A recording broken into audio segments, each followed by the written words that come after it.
বিসমিল্লাহির রহমানির রহিম। আসসালামু আলাইকুম সুপ্রিয় দর্শক, আশা করি সবাই ভালো আছেন। আমিও ভালো আছি আলহামদুলিল্লাহ। তো বরাবর আমি আবারও থাই সিলিং নিয়ে আপনাদের মাঝে হাজির হলাম। তো এখানে আমি 3টি রুম করেছি।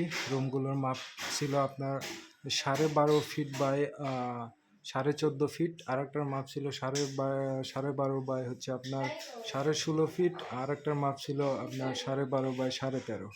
তো দেখতে পাচ্ছেন এখানে অলরেডি আমার ফ্রেমের কাজ একদম কমপ্লিট।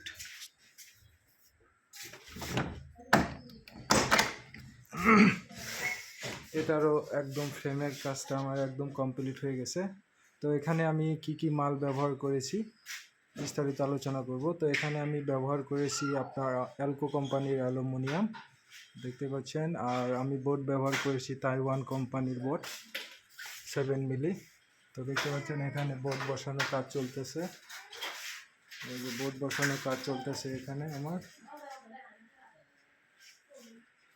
এখানে বোর্ড বসানোর কাজ চলতেছে। আর এই বোর্ডগুলো হচ্ছে আপনার তাইওয়ান এভারেজ কোম্পানির বোর্ড।